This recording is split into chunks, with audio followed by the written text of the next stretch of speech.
Hey guys, it's Melissa here. We are in January now, or in Shvat if you use a Hebrew calendar. Tu B'Shvat is the 15th of Shvat, which is a farming holiday or the birthday of the trees. It's sort of like Earth Day Junior in Judaism. Today we are doing fairy gardens, and because I'm a real mom, I'm going to share the good and the bad of fairy gardens with you. I was inspired to do this craft based on a favorite childhood book of mine, and that first fairy garden effort ended in disaster. And then I have a second Tu B'Shvat garden that's much more foolproof and will definitely produce a beautiful result. At the end, I'm going to share with you a few other indoor garden activities. Today, I am so excited to not only do this video with you, but also to collaborate with 3 other amazing moms. Thank you to Erica Terry who organized this, and I'm going to link to all of their wonderful Tu B'Shvat craft videos down below. Let's get started. Tu B'Shvat would not be complete without some books, and I've even gotten out behind me all of my children's books on gardening.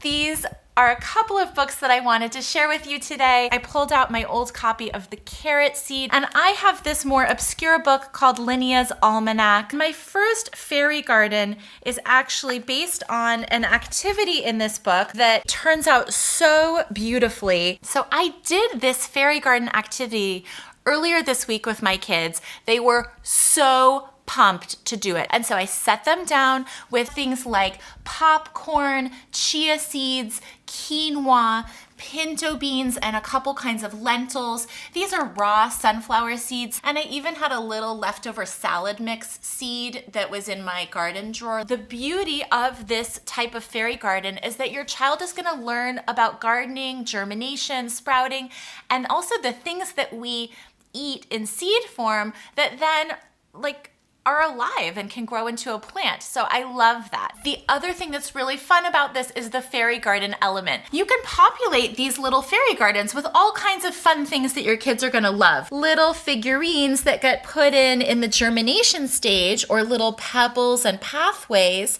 Those then get taken over in a sort of jungle environment later. So let me take you over to show you the finished result. It didn't quite turn out, and it hasn't been that many days yet, but here there is a blanket of mold over my seeds due to maybe too much moisture.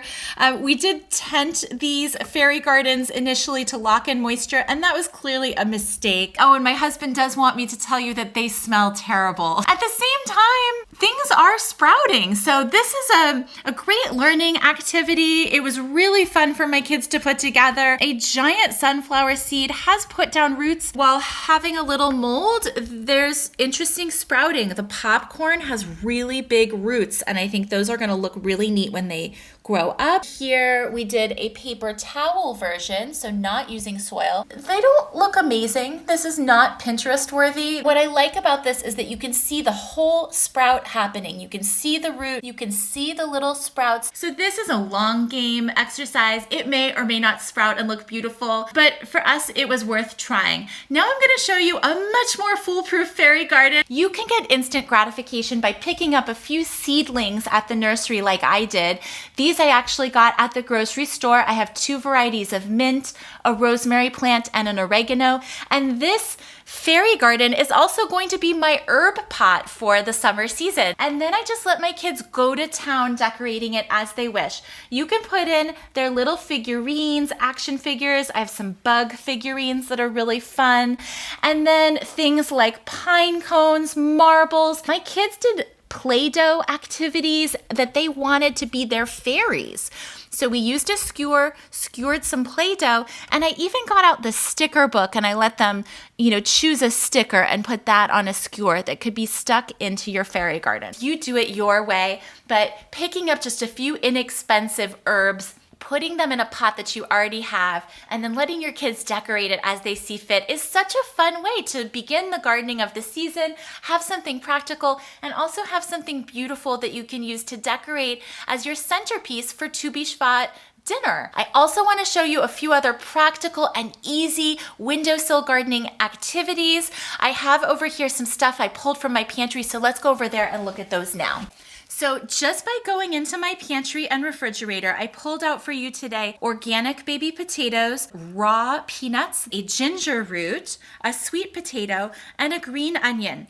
These are actually, they're a little dirty still. These are actually peanuts that grew in our yard because the squirrels pulled a fast one on me last year. Thank you, squirrels. The squirrels actually planted my peanuts last year, and I went out into the yard one day and I pulled up a peanut plant with a ton of peanuts on it. So if you buy some raw peanuts, you can put these in a pot and start it inside the house. Once you move it outside, the flowers will bloom and get pollinated, and then those peanuts are amazing to grow. So I highly recommend trying those this spring into the warm months. You could put a little potato into a pot of soil and start that on your windowsill right now. The same for ginger root.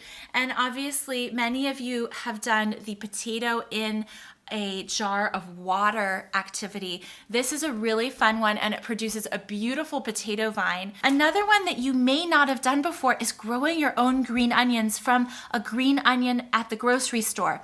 What I do is I trim off the lower ½ inch or so that has the root end attached. And I stick these in a little glass or shot glass of water. Here's one. I've put some paper towel in to support them. And the real trick to getting this to work, you see some of them are starting to push through. They will grow back into a green onion here. In order to avoid mold or rotting, you want to keep just the roots wet, but not raise the water level up to the stem part. A daikon radish will grow like this. Carrots will regrow like this. I'm sure you may have done that as a kid. Here I've started an avocado seed. We've just started that pit, but we put in a few toothpicks and just set it over a jar of water. And then here are a few other examples of just bringing nature indoors. I did splurge on some beautiful ruffled parrot tulips at my grocery store. And I don't normally buy flowers, but my children love when I do buy flowers. So I splurged on a springtime bloom for them. And while I was at the grocery store, these are amazing. These are bulb forcers. It holds the bulb above the water level, and down here the kids can see all the roots growing. These were on sale for $2.50 each, which I thought was great. This is a purple hyacinth that's going to bloom soon and have a beautiful fragrance.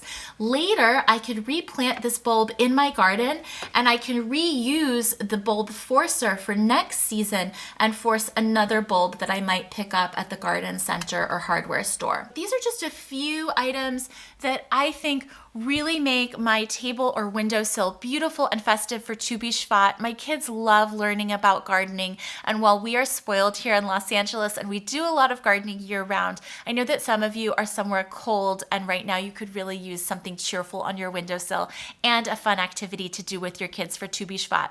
I want to thank you guys so much for your time. I would love to hear from you down below what you think about this. What did you like the best? Would you be willing to grow seeds and take a risk, and hopefully they will turn out if you don't overwater. I also want to encourage you to visit those other amazing moms, Erica Terry, Everyday Jewish Mom, and My Jewish Mommy Life, who all put together amazing Tu B'Shvat craft videos for you today. I hope you have a really great holiday, and I hope to see you back here on my channel soon. Take care.